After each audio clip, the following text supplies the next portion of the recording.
the kink scene has certainly exploded since the internet, right? Because talking to my mate Dom, who's been a professional dominant since he was 19, and he's like 50-ish now. So yeah, he was back in the old school days. And then it was all about fetish communities. So there'd be clubs, all over around the world, but particularly in places like New York and Berlin and Sydney. Actually, Sydney's a pretty freaky place, where there's dedicated spaces where people would come to play. And I've been into a bunch of different dungeons, and it's interesting, but it's like within those scenes, people tend to be very particular about what they do, who they are in that thing, in these contexts, and they'll go and, if you approach someone, there's all sorts of rules. It's not like a club where you can just roll up and say, how about a bit of a spank, darling? It's, there's very clear, they have very clear communication and consent, like extremely clear, to the point of sometimes like legal contract clear. Yep. And so, people will like match up with, the sadist and the masochist and the baby doll and the daddy dom and the dude that wants to be ignored in the corner because that's his thing. And can I tell you guys one funny story? Yes, thanks. So I was in like a couture kind of fetish club in New York, and a friend of mine, she was like the queen of the queers, and she like was part of this crew that got paid to dress up like vampires, basically sexy ass blade vampires, and go and be fabulous at these like high end kind of queer clubs. So she invited me along, and she's like, not dressed like that, James. She like does my eyeliner and puts me in all the blacks and makes me look, confusing. And so I go into this bar, and it's a really fancy place, and everyone's like out of a video clip, and there's like this dominatrix, like her name's Kelly Lee Decay. Look her up. She took me home, and it didn't work. I'll explain why later. Jamie. Yeah, we need. I don't know why it didn't work with you, James. It's not on the internet. Oh, burn! Oh, I'm so slow. And so I'm looking around for my mate Jess. She's gone off to be fabulous. And so I walk over to the bar, and as I get to the bar, I like stumble. Right? And I look down, and there's like a huge rolled up carpet, which they've just rolled up and then like put up against the bar. I'm like, that's not very good OH&S in such a fancy bar. And I stand up on top of the carpet. I'm looking around. Where's Jess? Can't see her anywhere. Well, whatever. Saying, hang out. Some, what am I allowed to call him now? Drag queen comes and has a chat to me. She's like, you're so straight. I'm like, how did you tell? It's so obvious. But I got the eyeliner and everything. It's so obvious. All right, fine, I'm straight. Who let you in here, Jess? All right, you can stay. And then again, I stand up on there looking around, and then she says to me, carpet guy really likes you. And I'm like, what? And I look down, and there's eye holes cut in the fucking carpet, and there's a dude rolled up in the carpet, and that's his thing, and I was just involved in that thing. And I'm like, wow, people are so weird. Why? I have so many questions. I should stop having this conversation with a man rolled up in a carpet. And then I was like, that wasn't consensual. I'm going to take the power back. And then I got on him and stomp. You fucking like that, don't you, motherfucker? And he's like, yeah. Step on me. What was the question? Get him on the podcast next time. Oh, yeah. Yeah, it's a good one.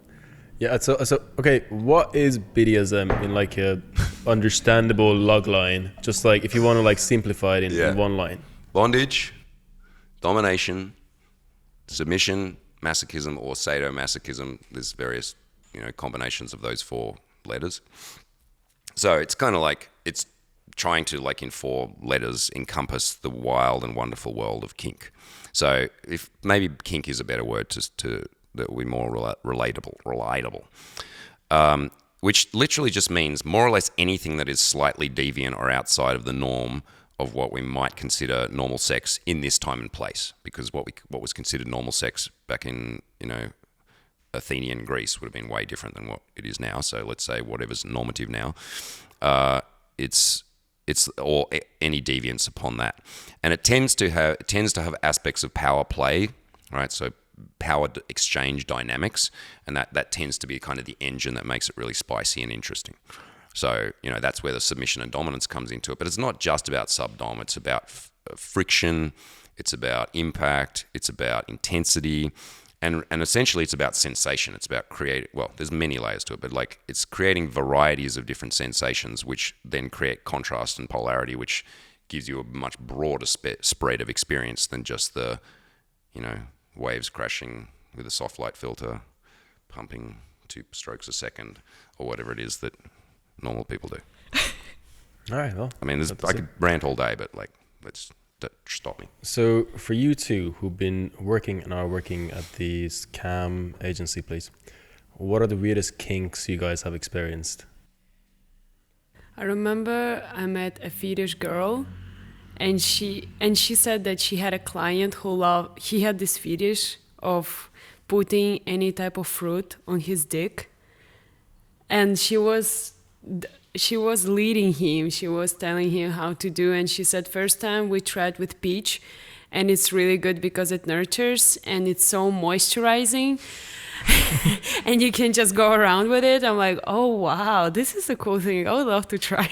You should get the grapefruits out. Oh yeah. So hang on. Yeah. So he literally just likes fruit on his junk. Yeah, like they make a hole, and then like everything goes around his dick. So yeah. That's really harmless. Yeah. It's a very harmless kink. But actually, the harm thing, I remember, I think the hardest thing I saw, there was one guy, he loved to be, I think, submissive, or it's called like penis humiliation. Mm-hmm. So he sent a picture of his small dick, and he put a hot pepper inside of it. Mm-hmm. And he said, "This is for you, my love." I was like, oh my God, this is so bad. And I was showing it to every guy, and they're like, I would never do that. Like, what the hell? Yeah, it's interesting that like when you get into more extreme fetishes, they're literally things that if ISIS caught you and did it to you, it would be the worst torture. But some people really like that. I mean, I can tell you some way more than that, but... Yeah, well, weird fetishes. I'm not sure if it's weird, but it's not my cup of tea. So you're not judging anyone. Yeah, sure. For me, the weirdest was like armpit fetishes. I don't know. For me, that was really strange. Also, the various things that people love to do with pee and poo within sexual things, that was really weird to me. So Germans like this. Yeah, I've heard that they do like that. Do you guys want to know stuff that you don't want to know? Yes. Oh yeah, please. And once you know it, you can't unknow it. Let's right? go. Sign an NDA before. Hit me. No, it's not about that. It's like, now you have to carry this burden with you. So a friend of mine works as a financial dominatrix duo, right? So you're aware of what a financial dominatrix is? It's a sickening new kind of trend, which is really based around taking advantage of a mental illness. But there's all sorts of variations on it, right? So, and the guys, who are called cash pigs usually, or depending on their fetish, might be other types of pigs. So this particular duo is a guy and a girl. The girl is the front face. So the clients always think they're talking to the girl, which they're not most of the time. In the background is the guy who is extremely good at, he understands human psychology to levels that are terrifying. So anyway, they basically niched themselves for some time as fart fetishists. All right, so there's these guys, and they basically form this little cartel, and they know each other. So there's 7 guys, and they know each other as Fart Pig 1, Fart Pig 2. They know it. They never know. It's like, Reservoir Dogs. Anyone? Oh shit, yeah. I'm sold. Thank you. And so, like, they only know each other as this thing, and they're all part of this private Telegram group, and they worship this girl. Let's call her. Someone give me a name. Barbie. They worship Barbie's farts.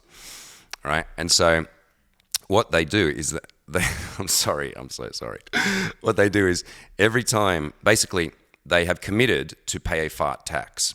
So multiple times, and if they don't, there is fucking trouble. There is serious trouble. Yeah, like they will be punished. They're going to have to do some nasty shit if they want back in. All right, so they have to, and multiple times a day, they write a little story. And it just goes like something like this. I was on the bus, and then I couldn't help it, but I squeezed out a little fart. It was silent, but I hoped that nobody knew it was me, but they could definitely smell it. And the guy's like, you fucking, yeah, just $200 each, right? Immediately. So like immediately 7 times, $1,400, boom, right? And then, and it's not, and I was like, and I'm talking to him, I'm like, dude, this is true alchemy. Because not only is it that you're not even selling a fart, you're selling a story about a hypothetical fart that never even fucking happened. This is genius. He's like, I've fucking told you. I've been saying I was a genius for years. And so this happens like 5 times a day, right? Where like, or whatever her name is, Barbie or whatever, does her little thing. And then the guys pay the tax, right? And then and then after a while I said, okay, should I go into this detail? No, that'll do. You're in the wrong business. I saw the open loop there, just crushed him. All right. So, and I said, well, what about like audios? Like, why don't you sell them like the sound? Surely they love that. And he said, yeah. The problem is her farts are terrible. They don't make any noise at all. They're useless. And I said, what about yours? And he's like, I've got all that fucking problem with my guts and stuff. And I was like, well, you know I'm famous for my like musical farts, right? He's like, yeah. And I said, I'll just send them to you. And so I did. I recorded them and I send them to him, send them to Australia to this evil dom who then passes them on to his girl, who then sells them to this cartel of dudes around the world. And I don't even take a commission. I'm just like, I'm so generous. And I'm just like, wow, we just turned my farts into gold. And now you have to know that.